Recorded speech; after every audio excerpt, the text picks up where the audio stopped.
সুখ দুঃখ হাসি আনন্দ ভালো লাগা ভালোবাসার বলা না বলা সব কথা শুনতে চাই মনের কথায়। স্বাগত ডিবিসি নিউজের বিশেষ আয়োজন তারকার মনের কথায়। সাথে আছি সৌরভ আপ্পা, আমার সাথে আছেন এই মুহূর্তের ব্যস্ততম চিত্রনায়িকা ঢালিউড কুইন অপু বিশ্বাস। দিদি কেমন আছেন? এই তো ভালো, তুমি কেমন আছো? এই তো আছি। যেহেতু আজকের আমাদের আয়োজনের নাম মনের কথা, প্রথমে তো ক্যারিয়ার আপনি নৃত্যশিল্পী হিসেবে শুরু করেছিলেন, ছোটবেলা থেকেই নাচ গান সবকিছু শিখেছেন এবং সিনেমার জগতে রূপালীর জগতে আসার ইচ্ছে প্রথম কবে হয়েছিল? আমার কখনোই রূপালী জগতে নায়িকা হব এটা আমার কখনোই ছিল না। তবে নাচ শেখার পেছনে যে মানুষটার মূল উদ্দেশ্য ছিল সেটা আমার মার, যেহেতু মা ছোটবেলা থেকে নাচ শিখতেন, কিন্তু কখনো নাচের কম্পিটিশন করা, নাচের স্টেজ পারফর্ম করা এটা কখনোই মা করেননি। খুব ছোটবেলায় তার বিয়ে হয়ে যায় এবং খুব দ্রুত সে আমার বড় ভাই দাদাও হয়ে যায়, যার কারণে উনি এটা ফুলফিল করতে পারেনি। আমার মেজ বোনকে দিয়ে আমার মা অনেক ট্রাই করেছে, বাট ও অনেক লাজুক টাইপের, সো এটাও সে কমপ্লিট করতে পারেনি। বাট আমার মাঝে দেখতো যে আমি কোনো কিছু করতে চাইলে মা সেটা আমি করতাম।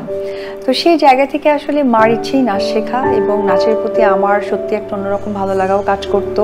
স্কুল থেকে শুরু করে যখনই কোনো কম্পিটিশন হতো, অপু বিশ্বাস সেখানে ফার্স্ট হতেই হবে, এরকম একটা মারাত্মক লেভেলের একটা উদ্দীপনা কাজ করতো। আর সেই জায়গা থেকে আমার বান্ধবীরা চিন্তা করেছিল যে আমি যেহেতু একটু ফটোজেনিক ফেস আর সবার থেকে একটু আলাদা থাকতাম, তো ওই জায়গা থেকে ওরা বলেছিল যে একটা ফটোশ্যুটের একটা কম্পিটিশন এসেছে, এখানে তোর ছবিটা দিয়ে দিই। ওরা অ্যাকচুয়ালি লোকাল একটা স্টুডিও থেকে ছবি তুলেছে, ছবি তুলে তারপরে সেই ছবিটা সেই পেপারের ঠিকানা অনুযায়ী পাঠিয়েছিল এবং আমি লাস্ট টপ 10 অবধিও ছিলাম। বাট টপ 10 থাকার পর এটা আসলে আমার সেইখানে কম্পিটিশনে থাকা হয়নি, বিকজ অফ ওখানে সিঙ্গেলি যেতে হবে আর আমার মা একা ছাড়তে চাননি। ছবিগুলো ছিল সিনেমায় কাজ করব ওইরকম না। আমি যেহেতু থিয়েটার নাচ এগুলো করতে করতে একটা সময় আমার কাছে এরকম একটা অফার আসে যে সাবধানের উপর একটা বান্ধবীর ক্যারেক্টার করতে হবে। সেটা যখন আসলো তখন ঠিক আছে, ছুটি ছিল স্কুলের, সেই সময়টা আমি করলাম।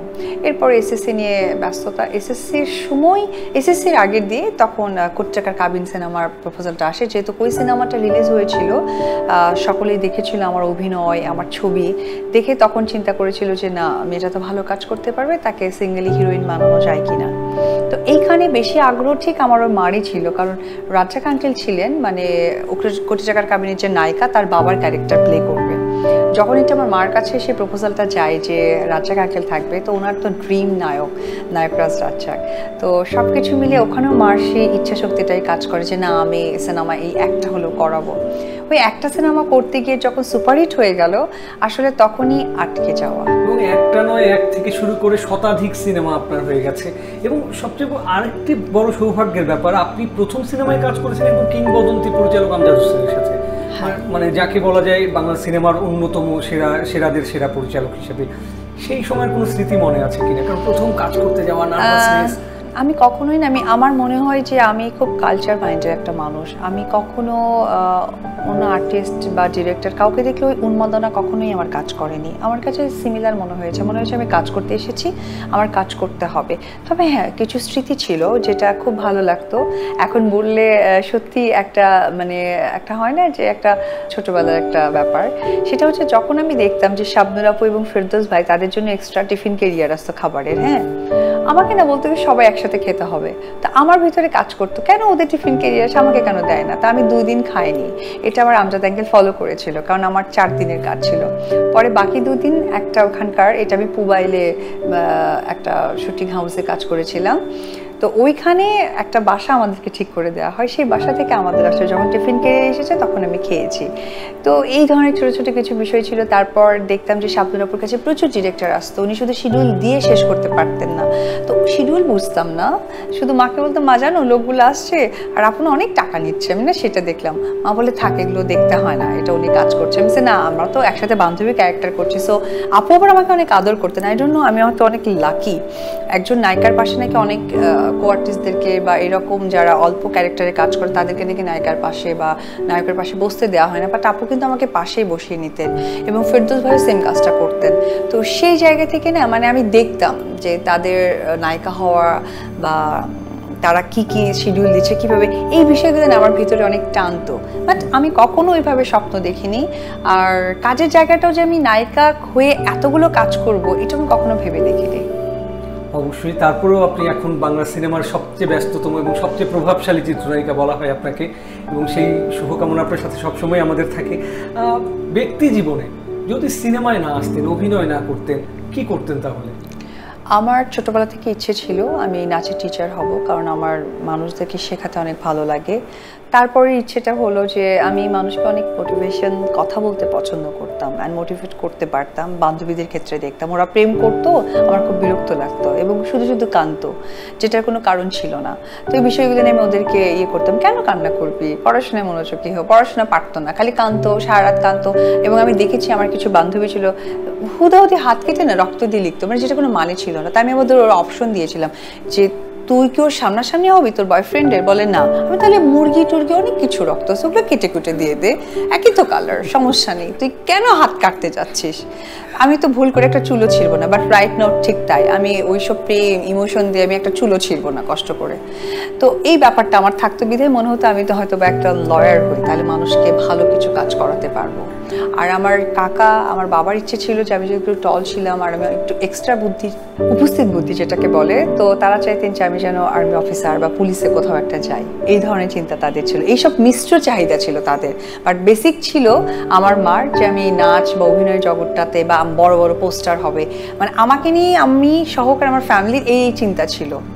আর আমার স্ট্রংলি যেটা ইচ্ছে ছিল যে আমি যেন একজন লয়ার হই অথবা নৃত্যশিল্পী হই, বাট বেসিক্যালি হয়ে গেলাম নায়িকা। অবশ্যই এমন একটা পেশায় এসেছেন যেখানে আসলে চাইলে পুলিশ অফিসার সব হয়েছি। সবকিছু।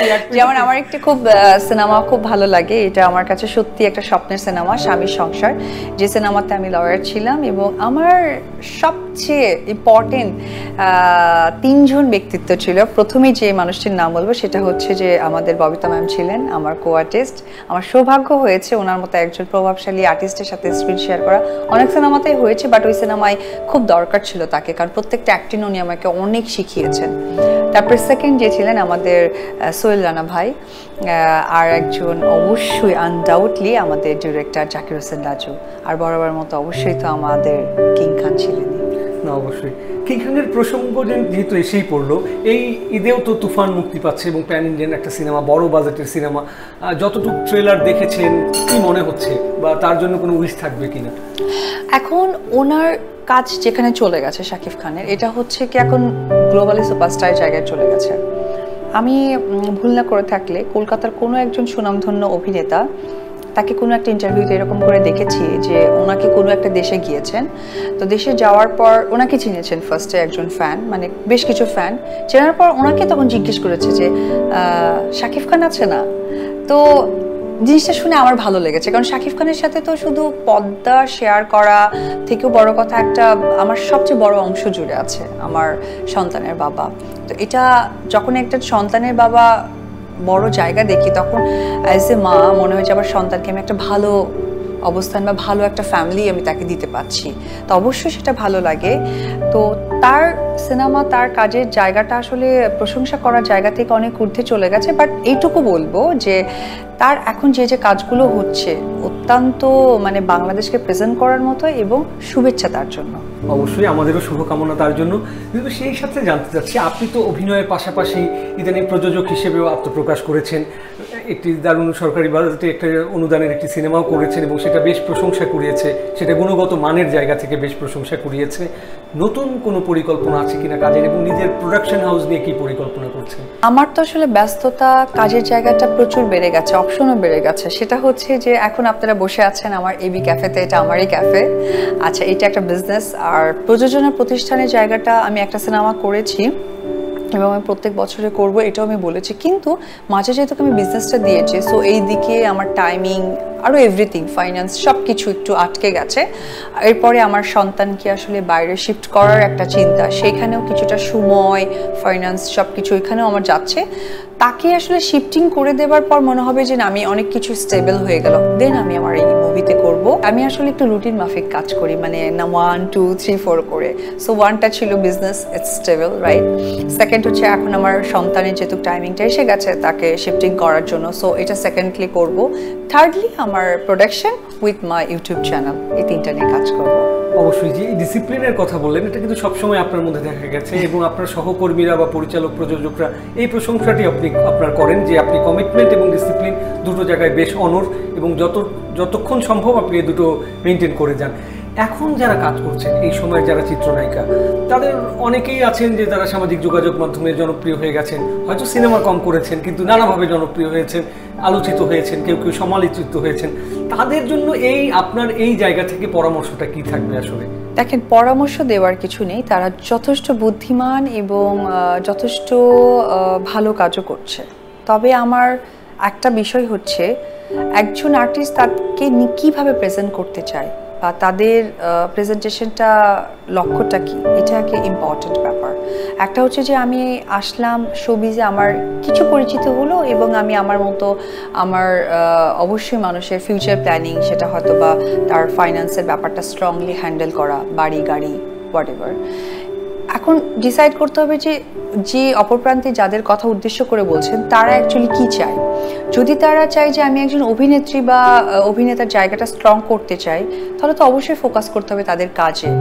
আর কেউ যদি চায় যে আমি কিছুটা পরিচিতি আমি মিডিয়াতে পেয়েছি, এখন তো মিডিয়ায় পরিচিতি পাওয়া খুবই ইজি ব্যাপার, যে কোনো মানুষ চাইলেই হতে পারে, সেটা কাজের যোগ্যতা থেকে হোক বা ভাইরালের জায়গা থেকে হোক, মানে ফেস চেনাটা মানেই তো হচ্ছে পরিচিতি বাড়ানো।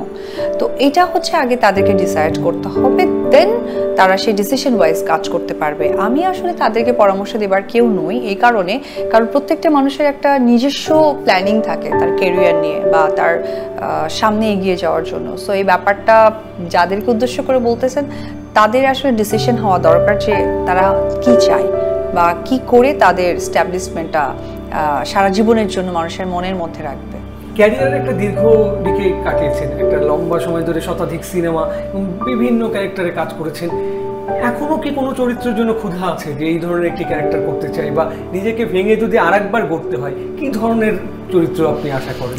আমি নভেম্বর ডিসেম্বর থেকে কাজ করব ইনশাআল্লাহ। এর আগে আমি কোনো সিনেমায় কাজ করব না, কারণ আমাকে এক নতুন অপু একটা প্রেজেন্ট করতে চাচ্ছি। যদিও যেহেতু ফটোশুট সবগুলোতে এত বেশি মানুষ আমাকে দেখছে, আমি ভেরি রিসেন্ট হয়তো বা 1-2 মাসের জন্য একটু ক্যামেরা বন্দি থেকে কম থাকবো, কারণ নিজেকে প্রেজেন্ট করতে হলে নিজেকে আগে অফ করতে হয়। সো ওই জায়গাটা আমার আছে। সব থেকে বড় কথা যেটা হচ্ছে যে নিজের প্রেজেন্টেশনের জায়গাটা আসলে আমি একটু চিন্তা ভাবনা করেই করতে চাই।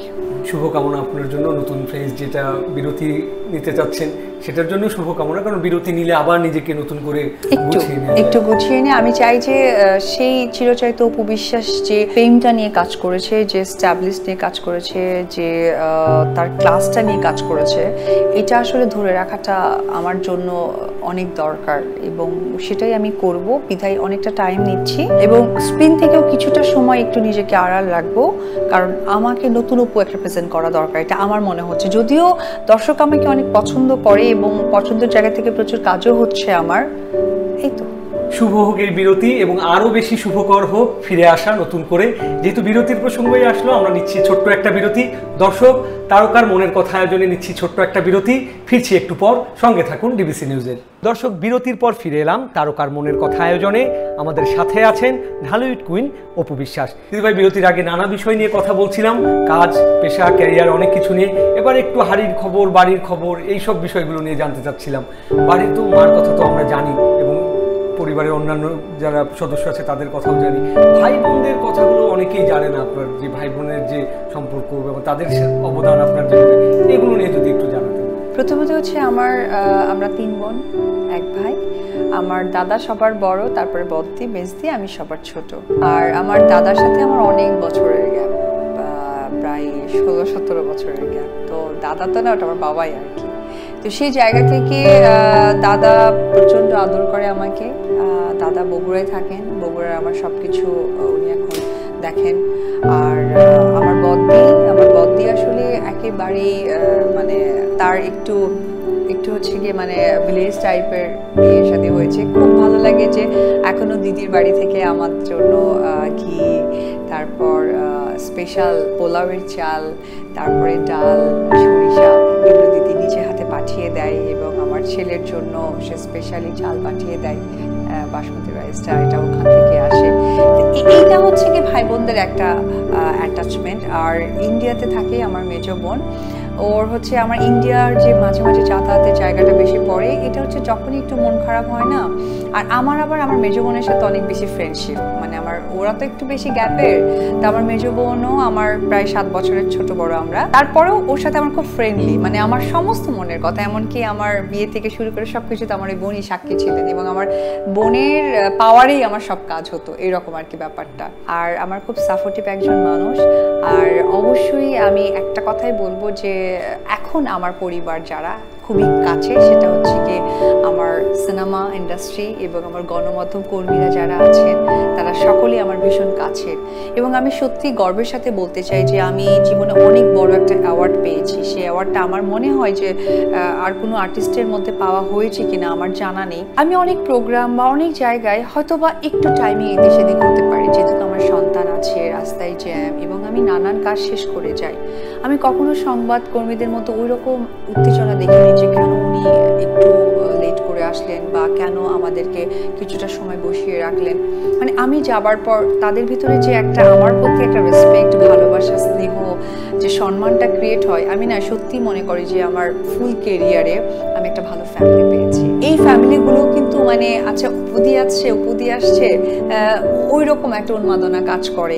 এবং আমার যত সহকর্মীরা আছে, সহশিল্পীরা আছে, বিশেষ করে আমি নায়িকাদেরকে কেন্দ্র করেই বলি, এখন একটা ফেসবুক যুদ্ধ হয় কিন্তু, বা ফেসবুকে হুটহাট করে যে কোনো নায়িকা বা নায়ক বা যে কোনো কারণে আমি কিছু একটা লিখতে দ্বিধাবোধ করছি না, বাট আমার একটা আত্মবিশ্বাস, মানে আমার নামটা কোথাও লেখার আগে বা আমাকে নিয়ে ভালো মন্দ বলার আগে তারা মনে হয় যে তিনবার থাক, দিদিকে নিয়ে কি লিখবো। এই যে একটা অ্যাচিভমেন্ট, মানে নিজের ফ্যামিলি থেকে কাজের ফ্যামিলি, সমস্ত ফ্যামিলি মিলে যে আবার পাওয়া, মনে হয় যে ইয়েস আমি কাজ করেছি, বিধায় এই ভালোবাসাটা পাচ্ছি। অবশ্যই। সেই সাথে যে কথাটি বলছিলেন, ইদানিং এটা খুব একটু বেশি আমরা দেখতে পাচ্ছি, বিশেষ করে চিত্রনায়িকাদের মধ্যে একে অপরের বিভিন্নভাবে সামাজিক যোগাযোগ মাধ্যমে লেখালেখি, কাদা ছোড়াছুড়ির পর্যায়েও কখনো কখনো পৌঁছে যাচ্ছে। এটা আসলে না 2016-র পর থেকে, 17-র পর থেকে, এটা কোনো একজন ব্যক্তি শুরু করার পর থেকে না এটা চালু হয়েছে। যেমনটা আমি শুরু করেছিলাম, একদম অকপটেই বলবো যে আমার সন্তানের টিভিতে আসা, সেটা এখন এমন একটা ট্রেন্ড হয়ে গেছে যে অন্যরাও চাচ্ছেন যে তার ব্যক্তি আইডি থেকে সবকিছু প্রকাশ করে, এবং সেটা করছেও। আর এই যে ফেসবুক স্ট্যাটাসের কাদা ছোড়াছড়িটা, আপনারা হয়তো খেয়াল করে দেখবেন যে আমি যখন আমার সন্তানকে টিভিতে এসেছি, একটা মায়ের যে কি অনুভূতি থাকে এবং মায়ের যে একটা সফট ভাষা থাকে, সেই ভাষাটাকে না একটা ভাষা বানিয়ে ফেলেছে, মানে প্রফেশনাল ভাষা। এই যে একটা কাদা ছোড়াছড়ি, একটা বাচ্চা মার ইমোশন নিয়ে যে একটা স্ট্যাটাস দেওয়া নিয়ে হয়েছে, ঠিক তার পক্ষান্তরে তাদেরকেও কিন্তু ইচ্ছা মতো ছোট করা হচ্ছে। বিশেষ করে কেউ কাউকে নিয়ে বলবে না, যে ব্যক্তি যাদেরকে ছোট করে কথা বলে আল্লাহ পাক বা ঈশ্বর, ঠিক তাদেরকেও কোনো না কোনো দিক থেকে ছোট করে যাচ্ছে। বাট ফেসবুকে এখন যেটা হয়ে গেছে যে মানুষের এস্টাবলিশমেন্ট এখন ফেসবুকে হচ্ছে, যেটা সত্য বা সততা কতটুকু এটা কেউই বলতে পারে না।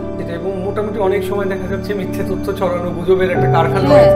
এবং সিনেমার ক্ষেত্রে আপনি খেয়াল করে দেখবে তুমি, যে ধরো সিনেমাটা ওটা রিলিজও হয় না, হ্যাঁ, ওই কোনো একটা কোনাকাঞ্চে একটা শর্ট নিয়ে মানে হিট সুপার হিট হয়ে মানে বক্স অফিস লাল নীল সবুজ হয়ে গেছে, বাট ওই প্রযোজককে তুমি একটা মাইক ধরে দেখবে, প্রযোজক কানতে কানতে মনে করে গড়াগড়ি খাচ্ছে, কিছুই হচ্ছে না। তো এই যে একটা মানুষকে মানে বিশ্বাসের জায়গাটা নষ্ট করে দেওয়া নিউজের মধ্য দিয়ে, এবং এখন নিউজ যেটা হয়ে গেছে যে একটা গ্রুপ হয়ে কাজ করতেছে, গ্রুপ হয়ে কাজ করার কারণে হয় কি সত্য মিথ্যা এমন জায়গায় এসে দাঁড়িয়ে যাচ্ছে, যার কারণে খেয়াল করে দেখবে যে মানুষ কনফিউজড হয়ে যাচ্ছে যে কোনটা আদৌ সত্য কোনটা আদৌ মিথ্যা। যদিও বেলা শেষে সেটা বের হয়, বাট সত্য মিথ্যাটা একটা কনফ্লিক্ট তৈরি করে। অবশ্যই। আর ইদানিং শিল্পীদের সাথে কি সাংবাদিকদের কোনো দূরত্বের জায়গা আপনি দেখতে পাচ্ছেন? আমি তো ঘটনা আমরা দেখেছি। দেখো, আমার ক্ষেত্রে তো আমি বলেই ফেললাম যে আমি সত্যি প্লেসড যে আমি আমার পরিবার থেকে আমার কর্মের পরিবার পর্যন্ত, সেটা উইথ ইনক্লুডেড আমার চলচ্চিত্র সহকারে আমার সাংবাদিক ভাই বোনেরা, আমার কখনোই তাদের সাথে কিছু হয় না। ইনফ্যাক্ট তোমাকে বলি যে আমি আজকে একটা প্রোগ্রামে গিয়েছিলাম, আমি যতটুকু শুনেছি যে ওনারা অনেক আগে এসেছেন, তো আমি যাওয়ার পর কিন্তু তারা এতটা দিদি আপনি এসছেন বা এই যে ভালোবাসা, এবং কিছু প্রোগ্রামে দেখা যায় যে হয় না যে সাংবাদিক প্রচুর হয়ে গেছে, কে কার আগে নিউজটা নিতে পারে, হয়তো বুম রাখতে পারছে না বা ক্যামেরা রাখার জায়গা পাচ্ছে না, তাদের মধ্যে হয়তো একটু কথার কাটাকাটি হচ্ছে।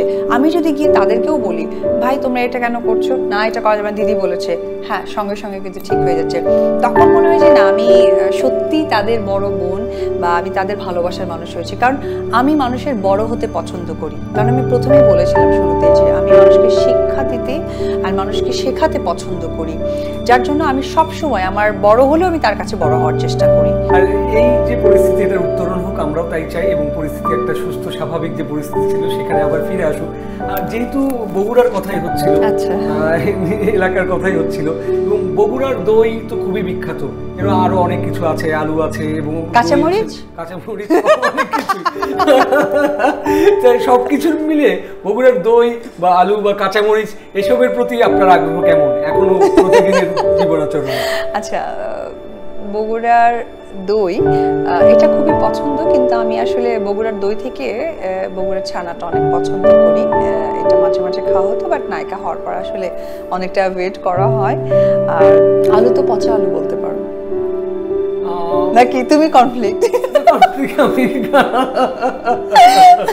আচ্ছা, আসলে বগুড়ার আলু অনেক বেশি ফেমাস, কিন্তু আলু যদি একবার পছন্দ ধরে তাহলে কিন্তু খবর আছে। ক্লোজ স্টোরের যে মালিক, তার যে ক্লোজ স্টোর করেছে, মানে সেভ করেছে, স্টোর করেছে, স্টোর কিন্তু নষ্ট। আর কাঁচামরিচ তো অনেক ধার, অনেক ঝাল। আমাদের বগুড়ার কাঁচামরিচ কিন্তু দেখবে প্রচুর তীক্ষ্ণ ঝাল, কারণ ঊর্ধ্বগামী হয় তো। ঊর্ধ্বগামী মানে মরিচ কিন্তু দুইভাবে হয়, ঊর্ধ্বগামী কিছু প্যাটার্নের হয়, কিছু নিম্নগামী হয়। তো যেটা মানে আমাদের বগুড়া ভাষায় বলে উবদা মরিচ, হ্যাঁ, তো ওটা কিন্তু প্রচন্ড ঝাল হয়, মানে বোম্বাই মরিচের মতো। অবশ্যই সেই ঝাল আমরা আপনার কথায়ও মাঝে মাঝে দেখতে পাই, এবং আপনার সেই সাথে বগুড়ার যে মিষ্টি দই, সেই যে মিষ্টিও পাই, হ্যাঁ সেই মিষ্টিও পাই। এত মানে আসলেই একটা দারুণ কম্বিনেশন আপনার সব কথা এবং সবকিছু মিলে, এবং প্রচুর বুদ্ধিমত্তার ছাপও থাকে সেখানে। প্রিয় সুগন্ধি কি আপনার, মানে কোন সুগন্ধিটা আপনার? পারফিউম আমার আসলে আমি একটু অ্যারাবিয়ান প্যাটার্ন পছন্দ করি, সো আমার উদ অনেক ভালো লাগে। আচ্ছা, প্রিয় লেখক? এপিজে আব্দুল কালাম, আর ডেফিনেটলি আমাদের বাংলাদেশের সুনামধন্য যে মানুষটি, হুমায়ুন আহমেদ স্যার। ওনার প্রত্যেকটা কথার মতো অনেক যুক্তি, এবং এপিজে আব্দুল কালামের বুকস পড়ে আমি একটা জিনিস শিখেছি, যে বাস্তবতাকে জানা এবং বাস্তবতাকে শেখা, স্বীকার করে নেওয়া, এই বিষয়টা আমি শিখেছি। ওনার যেমন একটা হচ্ছে কি সায়েন্স অফ হিউম্যান একটা জায়গায় উনি ছোট্ট করে একটা পয়েন্ট আছে এরকম, যে পৃথিবীতে বাবা মা সন্তান আমরা যারই মায়ায় পড়ি না করো, বিশেষ করে প্রেমের জায়গাটা যেখানেই মায়ায় পড়ি না কেন, স্বামী বা বয়ফ্রেন্ড বা যেই মায়ায় পড়ি না কোনো, বেলা শেষে বাস্তবতাকে মেনে নিতে হবে।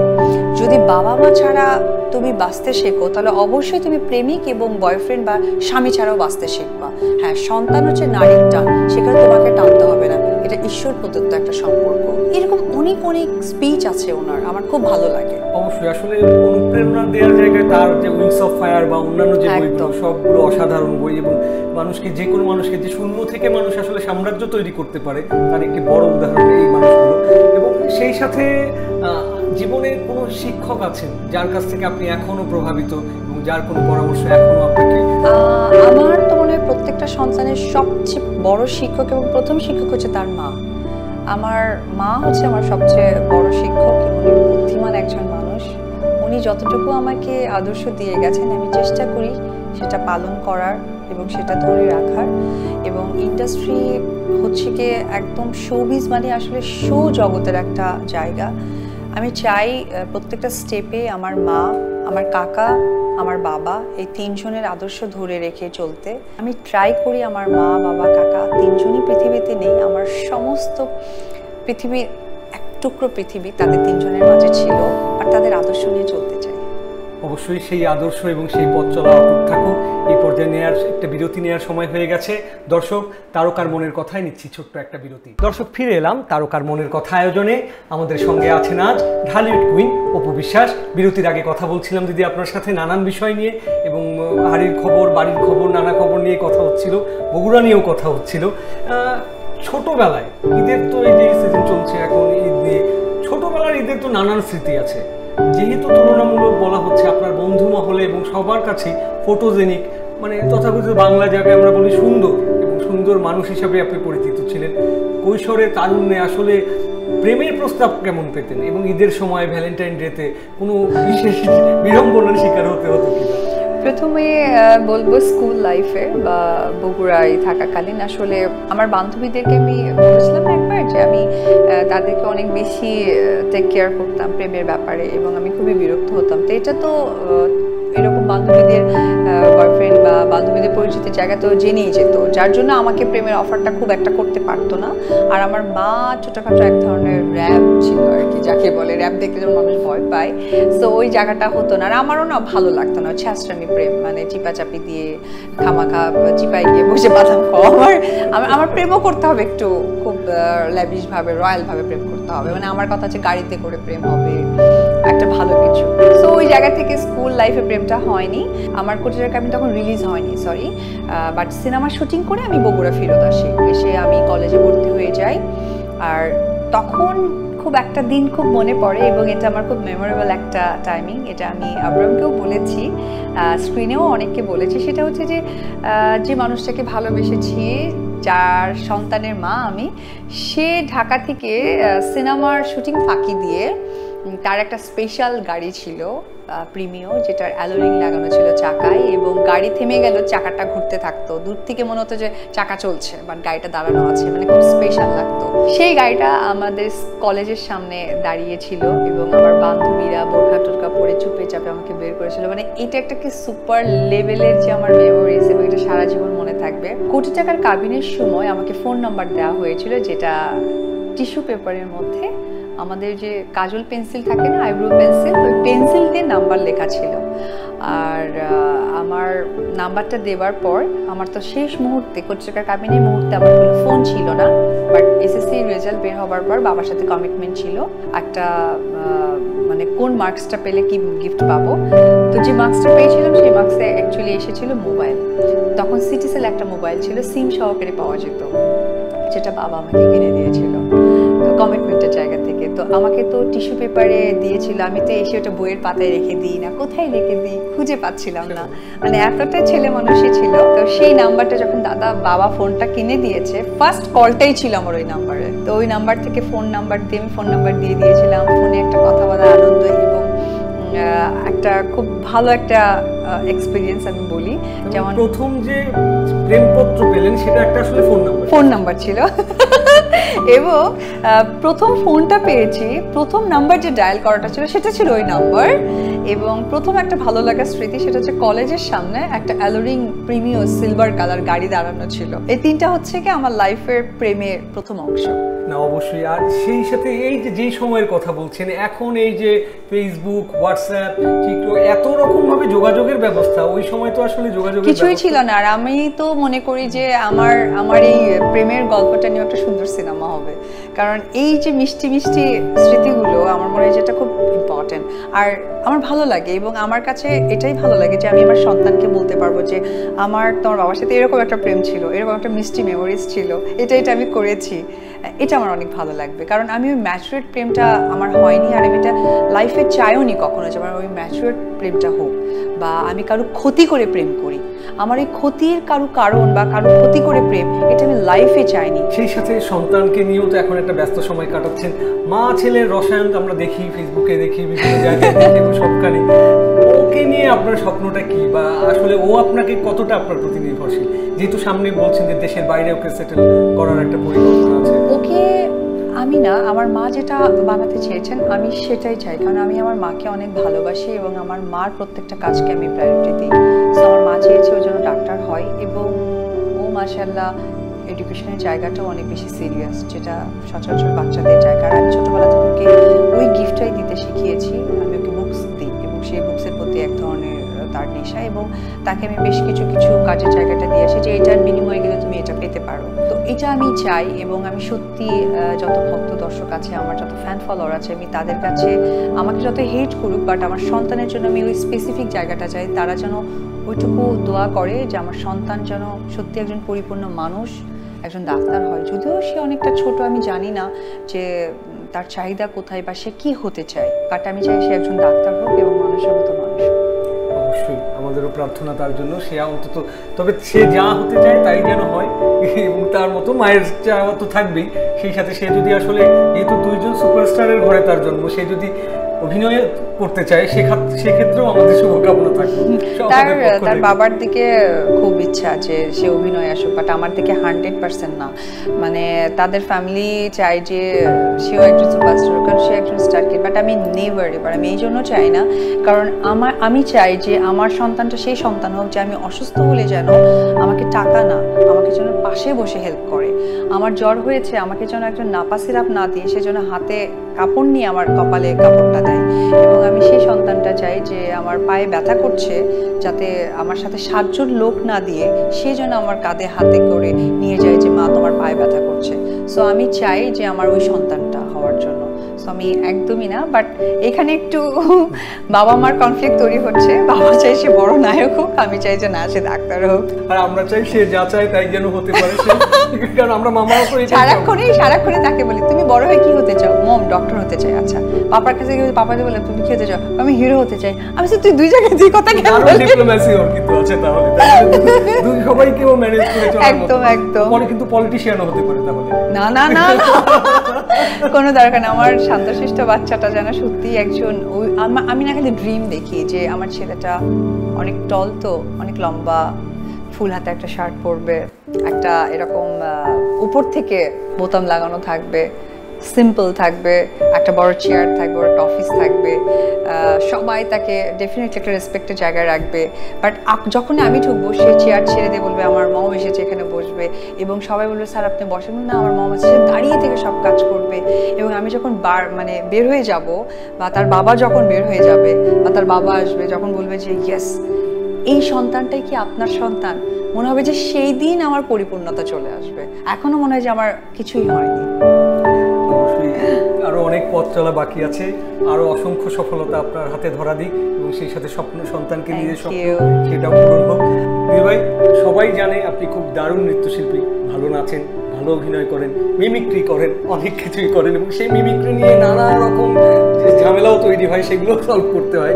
আজকে যেহেতু এসবের সুযোগ নেই, একটা জিনিস আপনারা অনেকেই জানেন না যে আপনি খুব ভালো গানও করেন। একদমই না, বিশ্বাস করো বাবা, আমি একদমই গান গাইতে পারি না। মানে একমাত্র বাথরুম সিঙ্গার বললেও যারা গান গায় তাদেরকে ছোট করা হবে। আমি জাস্ট নর্মালি আমার সিনেমার গানগুলো প্রমোশনের জন্য আসলে বলা হয়, আদারওয়াইজ আমি একদমই গান পারি না। তবে পাশে রাখা দেখছি তোমার গিটার, আর আমি জানি তুমি অনেক বড় মাপের একজন মিউজিশিয়ানস, কারণ তুমি ভালো গান গাও। যদিও তুমি একজন সাংবাদিকতায় আছো, এটার কারণটা হচ্ছে তোমার বাবা একজন সাংবাদিক ছিলেন। সো সেই বাবার ভালোবাসা থেকে হয়তো এই প্রফেশনে আসা, আদারওয়াইজ তুমি কিন্তু এই সঙ্গীত জগতেই চলে যেতে আমার মনে হয়, রাইট? অবশ্যই ভাই, কিন্তু একটা গান শুনতে চাই আপনার কাছ থেকে। গান বিপদে ফেলে দিলে না? না, যেহেতু আমরা ক্যাফেতে আছি, আজকে এবি ক্যাফেতে আছি, আপনার নিজের ক্যাফেতে, আচ্ছা, একটা ক্যাফে কেন্দ্রিক গানও তো হতে পারে। ক্যাফে কেন্দ্রিক গান আমার মনে হয় যে তাহলে মান্নাদার সবচেয়ে একটা গান, যে কফি হাউস, যে সে আড্ডাটা আজ আর নেই। অবশ্যই, খুবই ঠিক আছে, অবশ্যই। কিন্তু আমার সাথে তোমাকে গাইতে হবে। আমি বাজাচ্ছি না, তুমি কিন্তু একটু হুহা করো, কিন্তু আমাকে প্লিজ ধরা দিও না, ধরা খাইয়ে দিও না। হ্যাঁ, আচ্ছা, আমি একটু মোবাইলে সহযোগিতা নিই লিরিক্সের জন্য। অবশ্যই। সেই সাথে আমরা এবার তাহলে দর্শকদের কাছ থেকে বিদায় নিয়ে নেই, এবং এই গানটি শুনতে শুনতেই আমরা আসলে আজকের আয়োজন শেষ করব।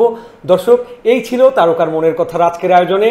অপুদের একটি গান শুনতে শুনতে শেষ করছি আজকের এই আয়োজন। তোমাকেও গাইতে হবে আমার সাথে।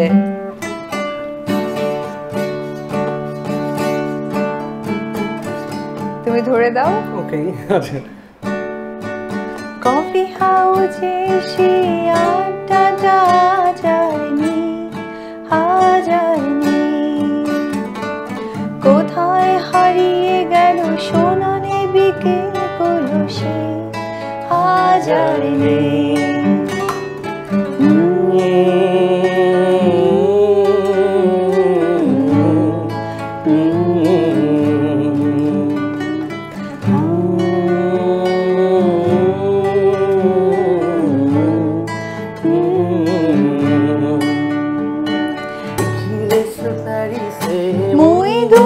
ঢাকাতে নেই তারা আজ কোনো খবরে, গ্র্যান্ডের গিটারিস্ট গোয়ানি সেটি সুজা ঘুমিয়ে আছে আজ কবরে।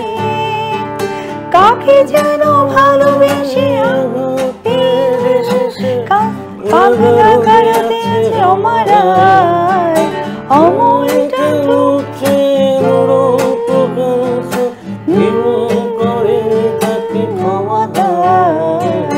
কফি হাউজে সে আড্ডাটা আজারনি